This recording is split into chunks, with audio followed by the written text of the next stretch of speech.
Sebenarnya kuda ini sudah cukup lama menemani saya. Mengawal saudagar, membawa barang-barang dagangan mereka. Tapi sejak perniagaan sepi, saya jadi nganggur. Ya terpaksa saya jual. Kamu tidak takut kelaparan, Dongso? Kalau uang hasil penjualan kudamu ini habis? Ya saya ulur-ulur, biar bisa agak lama. Kalau enggak gitu terus bagaimana? Apa saya mesti teriak-teriak sama Gusti Sinuwun Sultan minta pekerjaan? Paling-paling saya malah bisa diseret sama Pangreh. Salah-salah saya bisa dimasukkan ke dalam penjara. Dengan tuduhan sudah menghina Sinuwun. Iya toh? Menurutmu Sinuwun yang sekarang ini bagaimana?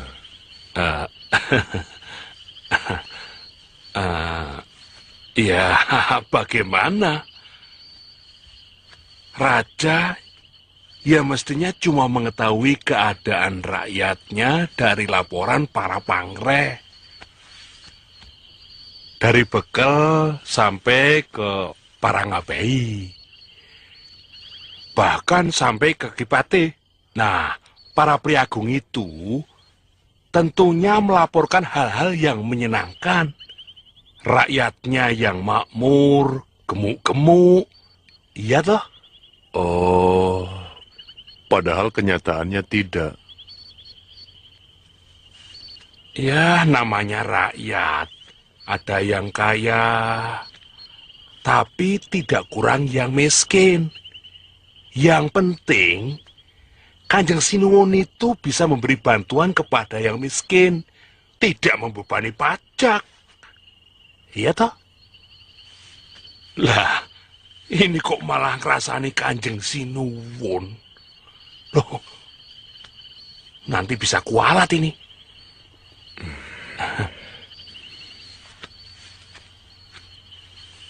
Kisana ini sebenarnya mau kemana? Saya mau ke Wonogiri. Wih, adoy. Kisana bisa ganti kuda paling tidak 5 kali. Jauh sekali itu.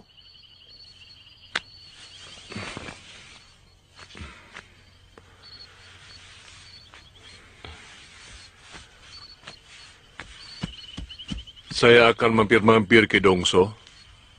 Nanti setelah saya kembali, saya akan sampaikan kepada Kanjeng Sultan untuk memperhatikan rakyat kecil. Selamat jalan ke sana.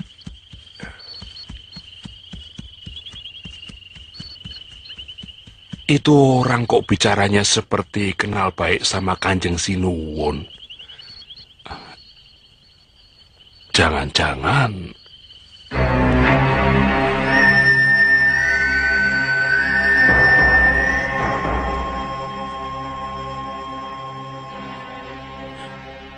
lindungilah Mbak Yu saya dari segala malapetaka ya Allah. Tunjukkanlah jalan yang Engkau ridhoi, Duh Gusti. Dan ampunilah dosa-dosanya.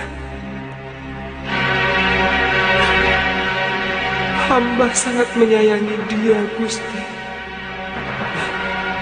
Hamba sangat berhutang budi padanya.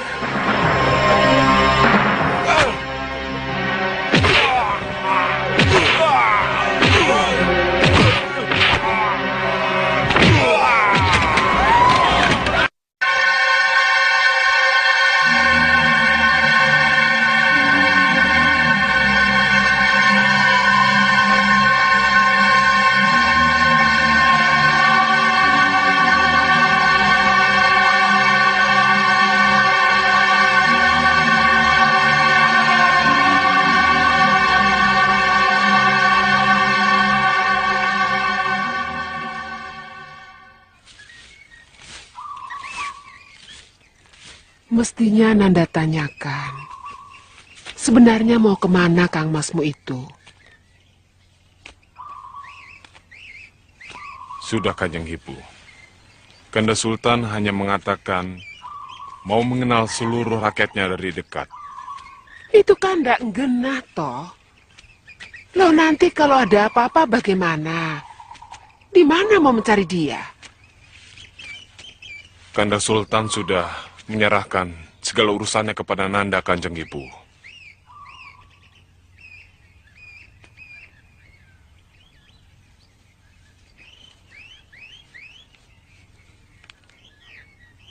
Bicaralah terus terang, anakku. Ibu tidak akan merasa tenang kalau tidak tahu kemana Kang Masmu pergi. Hanya itu yang dikatakan pada Nanda, Gusti Ibu. Tapi Kanda Sultan pernah mengatakan kepada Nanda bahwa beliau ingin sekali menemui gurunya. Saya tidak tahu di mana. Anak itu sejak dulu terlalu memikirkan wong cilik. Dia memimpikan para petani punya lahan garapan sendiri.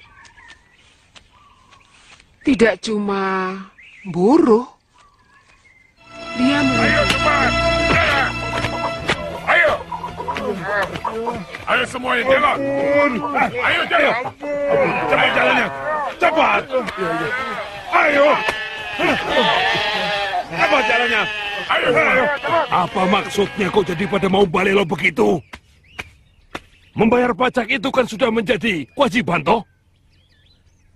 Kok bisa mangkir? Kalian pikir untuk membuat desa ini aman, apa tidak perlu biaya? Ya. Kami mohon maaf, Ki Bekel. Untuk kali ini saja kami mangkir. Ki Bekel sendiri kan tahu. Panen kami gagal. Kena hama. Kalau misalnya saya tahu, lantas? Ya, yang tadi itu Ki Bekel, kami mohon keringanan. Kok mikirnya malah bulat begitu? Itu kan raja kaya milik kalian, ya kan? Itu saja diserahkan. Kambing boleh, kerbau boleh. Nanti kan ada hitungannya. Ampun, Ki Bekel. Jangan. Bagaimana kami bisa bekerja kalau kerbau kami diambil?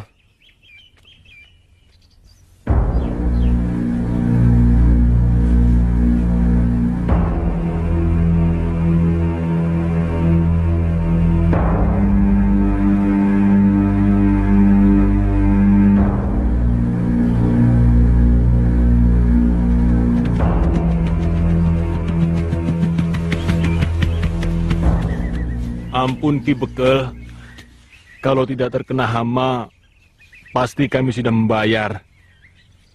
Kami janji membayar ganda kalau panen kami tidak terganggu hama. Elo, pajak kok harus ngalah sama hama toh? Boh. Saya tidak mau tahu, karena Sultan juga tidak mau tahu. Kalian tahu, setahun sekali aku harus membayar upeti ke kota raja. Hah?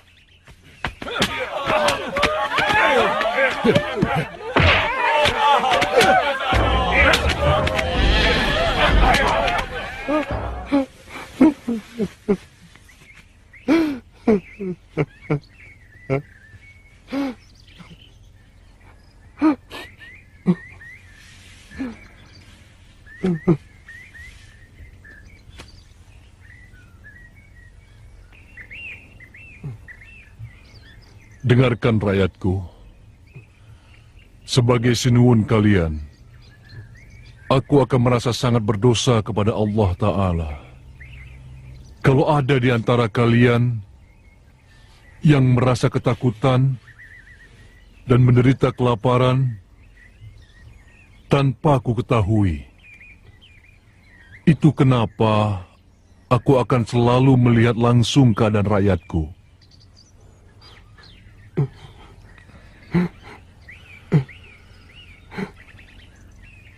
Ki Bekal, kalau kamu menangis karena perbuatan licikmu itu ketahuan, maka kamu akan kuseret ke Pajang dan kuhukum pancung.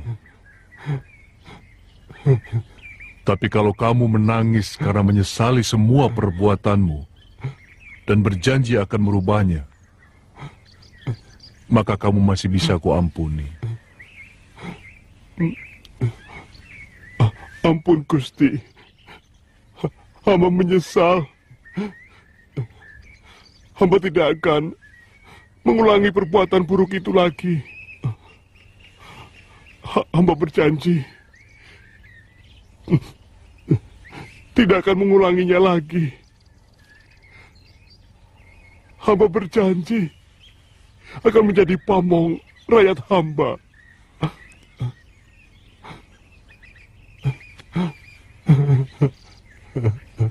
Janji seorang raja adalah niscaya. Tapi ingat, kalau kau sekali lagi berani mengkhianati tugasmu, maka Gusti Allah akan menghukummu melalui tanganku. Kau akan kutangkap dan kuseret ke Pajang.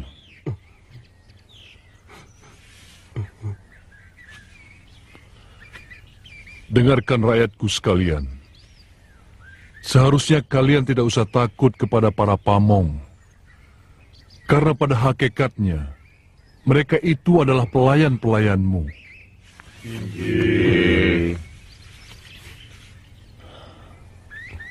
Ki Bekal, Hamba Gusti. sekarang kembalikan semua raja kaya milik rakyatmu.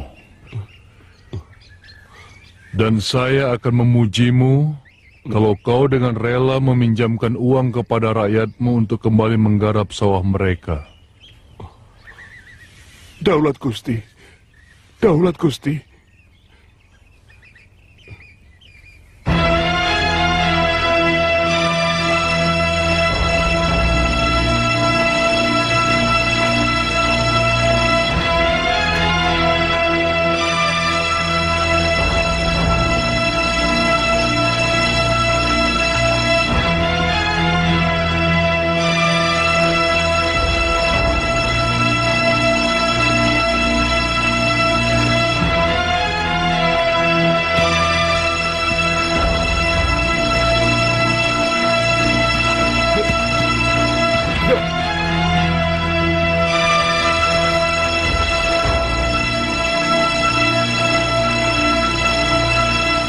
Kembalikan raja kaya mereka. Ayo cepat.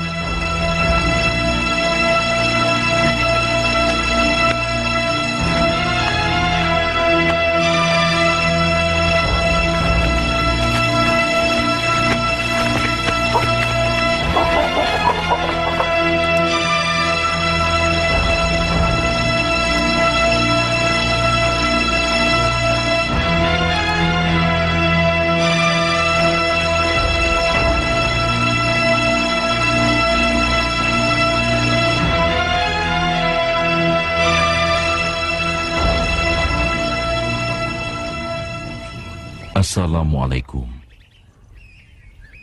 Waalaikumsalam warahmatullah.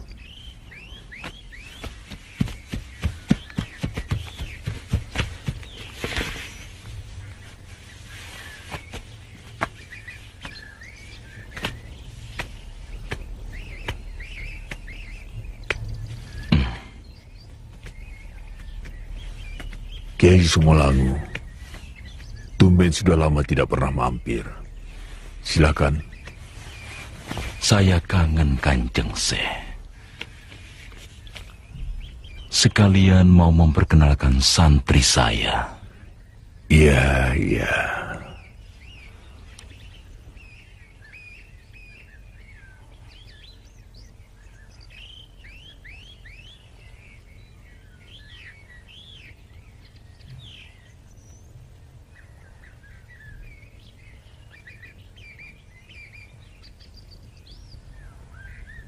Kelihatannya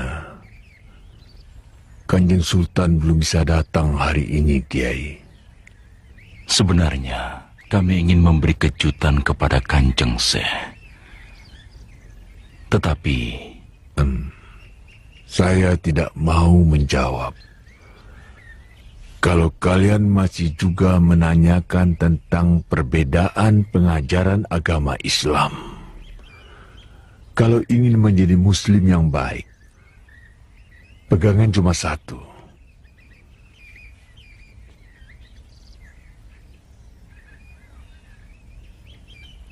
Ikuti pengajaran Nabi Muhammad.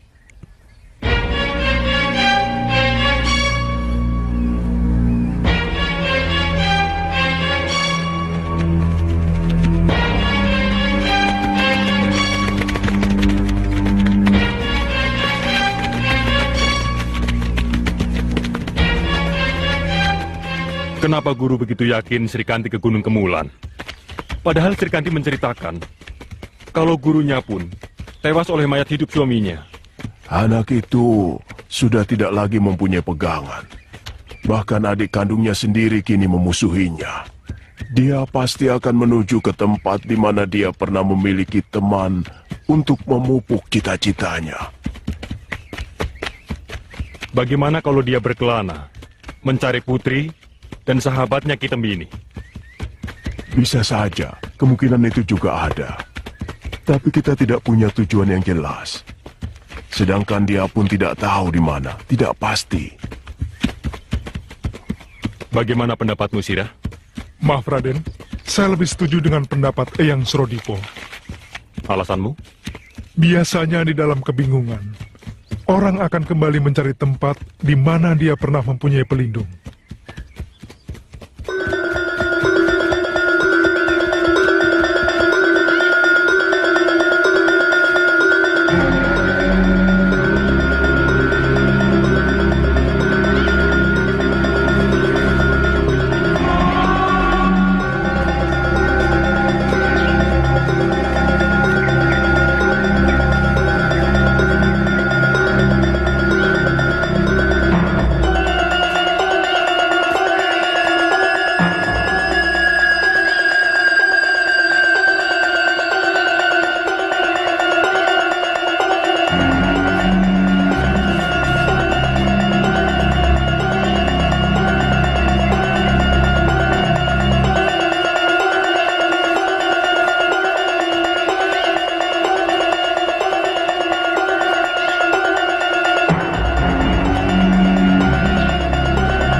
Apa ini, Guru?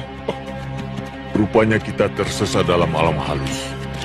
Gunung Kemulan masih tetap menyimpan keanehan-keanehan yang menakutkan.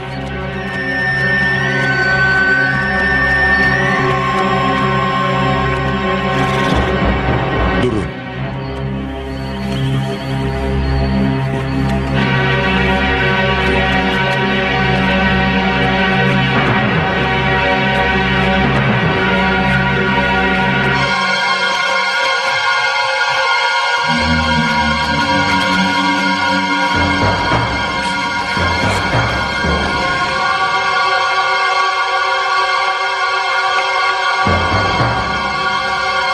badai dan akuran apa saja.